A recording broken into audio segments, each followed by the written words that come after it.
Welcome to BlackBoxTV Storytime. Put on your headphones, sit back, and enjoy the story.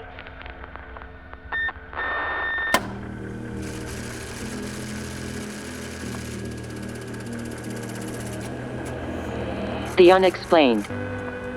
The mysterious. The frightening. You're listening to Haunted California with Jerry Sanger.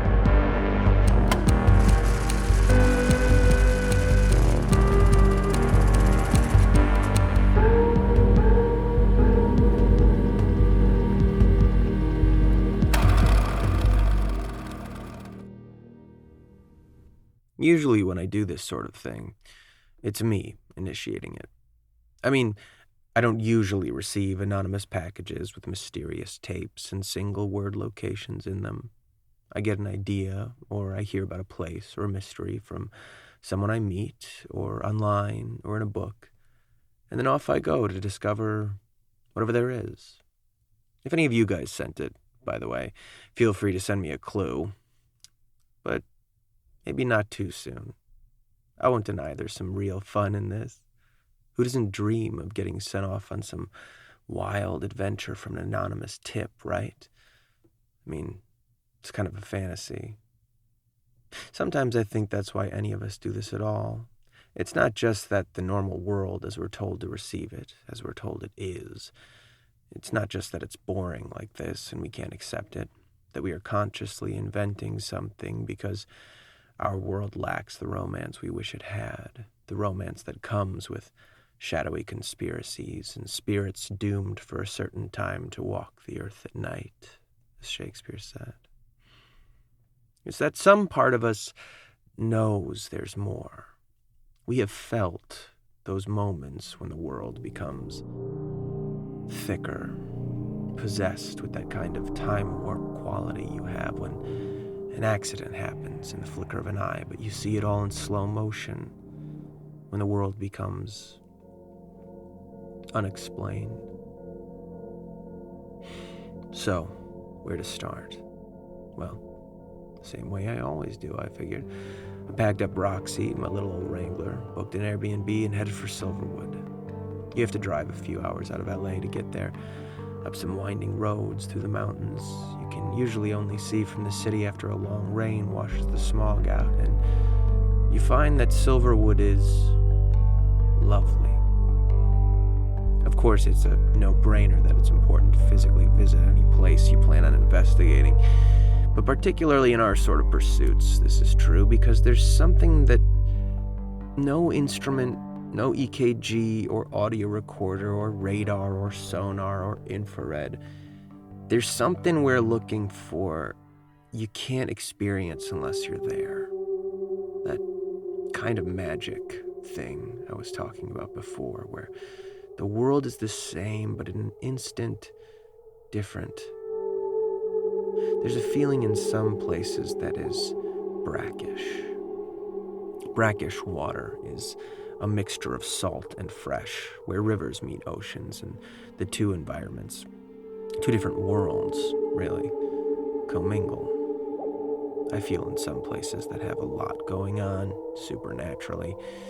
You can almost feel the brackish zone as you travel into it. Once when I was a kid, pretty young, probably 8 or 9, my family took a trip to Europe. We had some extended family still there. We were in Germany, and we went out for a day trip. I didn't know where we were going. We were headed through a wooded area in a minivan, and I started to panic. Felt crazy, just tingling in my fingers and toes, back of my neck clenching up. I said, "Where are we going?" And no one wanted to tell me. My mom just said, "We're just going to look at this place." But I started crying. It was that brackish feeling. We were passing somewhere very else. And I couldn't read the signs. They were in German, but I refused to get out of the car.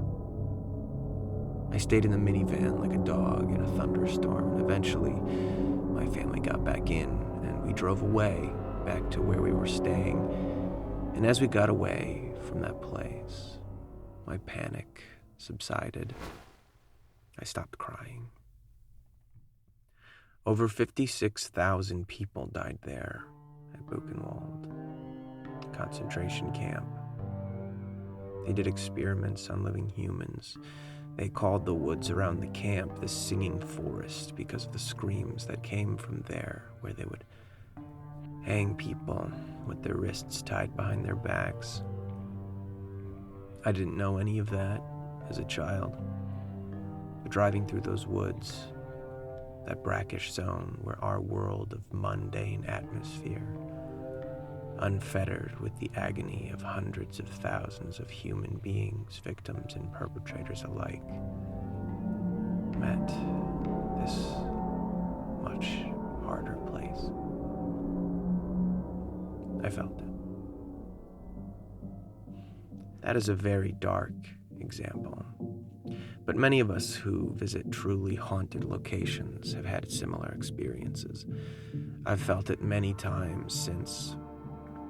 And Silverwood has a similar but different feel. The gray, brackish zone of Silverwood feels like you're passing through a portal to a magical land, a place like Narnia, the sort of woods where fairy and folk tales happen. It's not all friendly. You probably want to be careful about who talks to you while walking alone in the woods and what they might promise you. But it's not evil feeling. It feels sort of sparkling with beauty and mischief, and perhaps on the edges, something darker. I headed into town and found a coffee shop, usually the first thing I do in any new place. A really cute coffee shop, very quiet, still rocking that Western pioneer aesthetic. Two Pines, a terrific little cafe. Someone in town bakes, probably out of their home, and sells what they make to the shop. They have a ridiculous cinnamon bun, by the way, and do a very admirably laminated croissant, especially for cooking at altitude, which makes baking a whole different kind of headache. Anyway, there's a very nice young lady named Cassie who is a barista there. You gotta be considerate when visiting towns looking for things like we do, because, well, locals don't always respond too kindly to some city boy coming in and asking, "Hey, I heard a bunch of messed up stuff's happened here. Where y'all keep the dead people?" And it doesn't help when you add, "It's for my blog." On the flip side, you also get the locals who realize a little helpful enthusiasm for their dark and strange histories can mean a lot of easy ghost tour and t-shirt money, and that doesn't usually get us any closer to something real either. But when young Cassie, the barista, asks what I'm doing in town, awfully friendly and on-the-nose small town of her, I took a gamble on her almost gothy eyeliner and told her the truth, that I do this podcast on hauntings and mysteries in California, and got a tip that I should check out this place. In particular, I was told about some fires.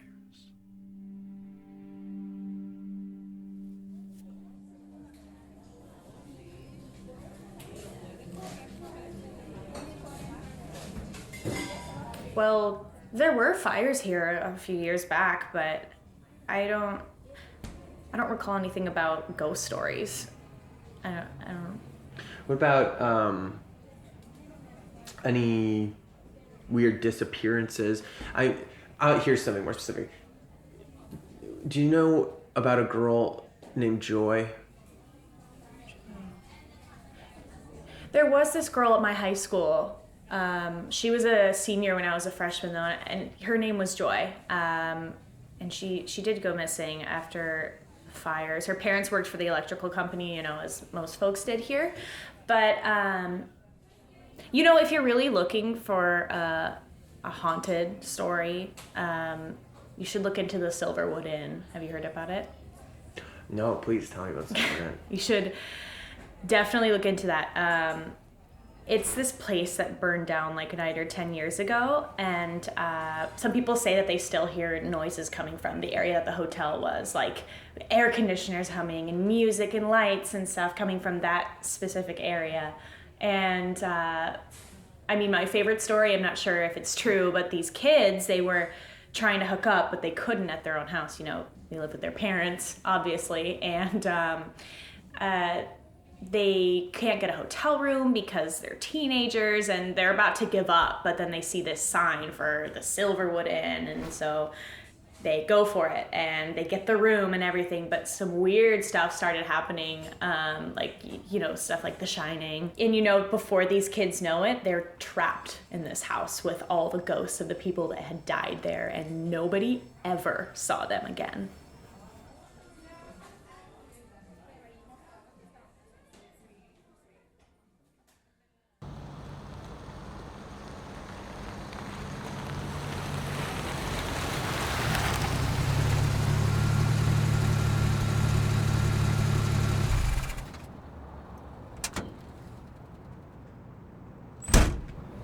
I'm standing here where the Silverwood Inn used to be.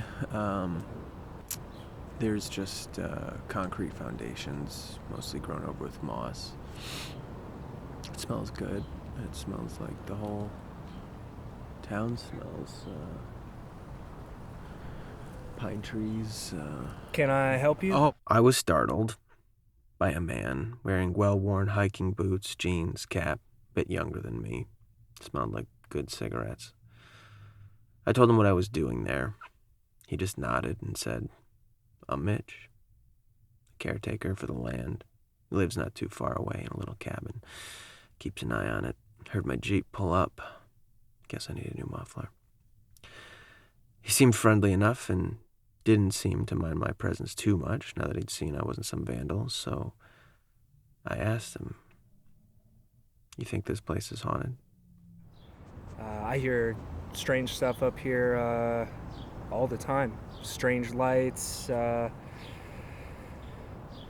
all the time. There's a fire here, you know, almost 10 years back. There's some stories about people who drive through, swear the hotel's still here, come back in the morning and none's here. Usually it's just kids. Usually it's just, you know, teenagers.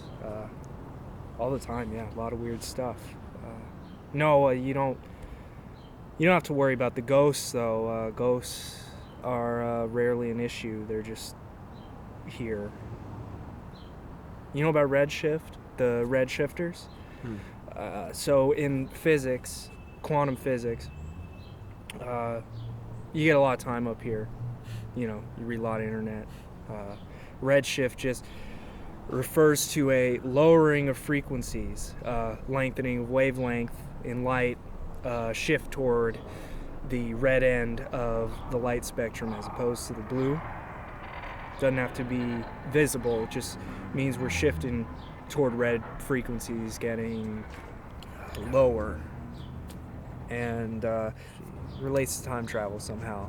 You know, like I said, I just read a lot of internet, and there was a real movement here for a while of people trying to, you know, what was it in the 60s that Doors fellas had to, you know, break on through to the other side. Anyway, I just, you know, I like to read, you know, probably like you, but I think there's something too where if you're rich and powerful, you understand something about drawing your power from what's below you, or who's below you. There's a real element in this town, and they don't want you to know about it.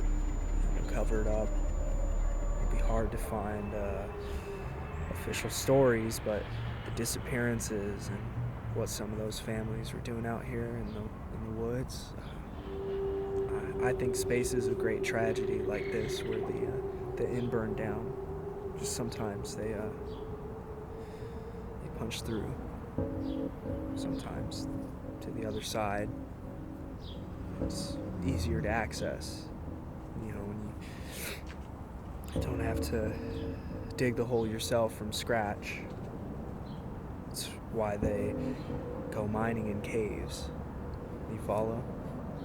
Something big happens, something terrible, psychically or spiritually.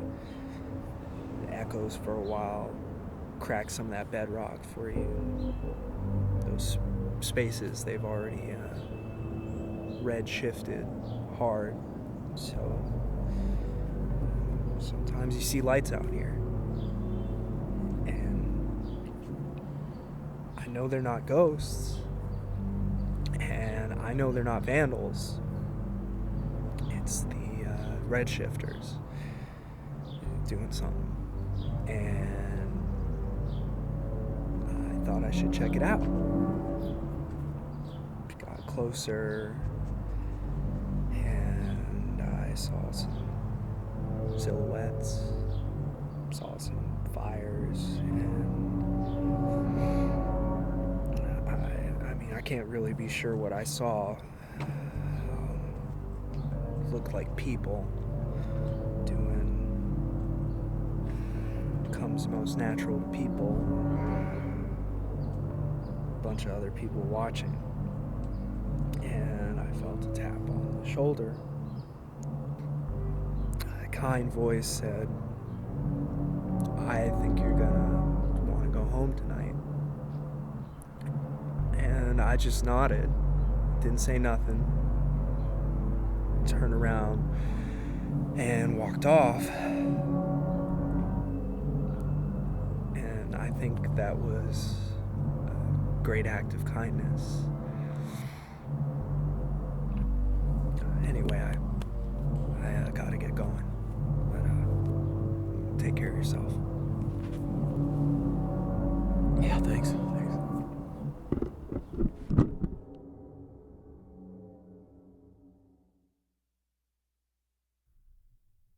I'm gonna get some sleep.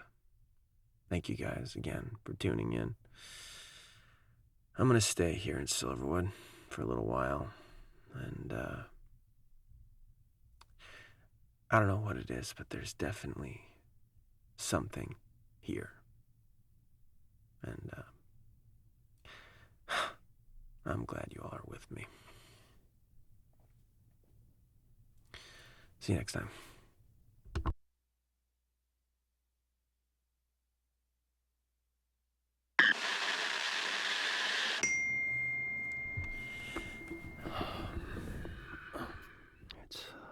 It's like 3 something in the morning, and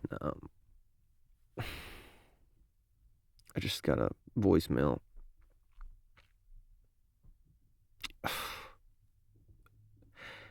I'm just gonna play it for you here.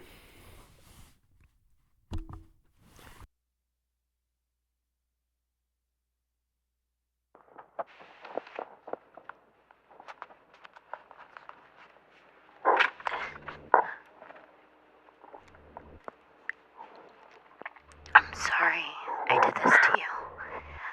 I shouldn't have. I shouldn't have pulled you into this. They have me. The red shifters.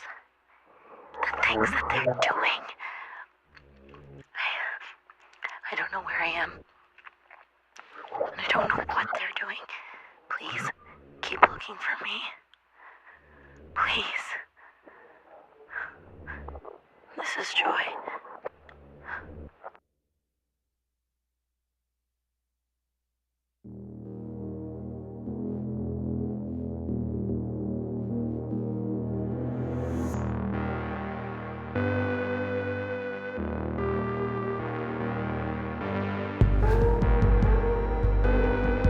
In this episode of the podcast, you heard Lucia Towers, Jordan Sudak, aka Koda, yours truly, Jarrett Sleeper, and the inimitable Vanessa Lengies. Scoring, sound, and engineering by Jason Scardamalia, EP'd by Tony Valenzuela and Kyle Sleeper, copyright 2017, BlackBoxTV Studios. Thanks, y'all. See you next time. Black Box TV presents Scary Stories, coming May 2017. You can submit your stories now at blackboxtv.com to be included in Season 1.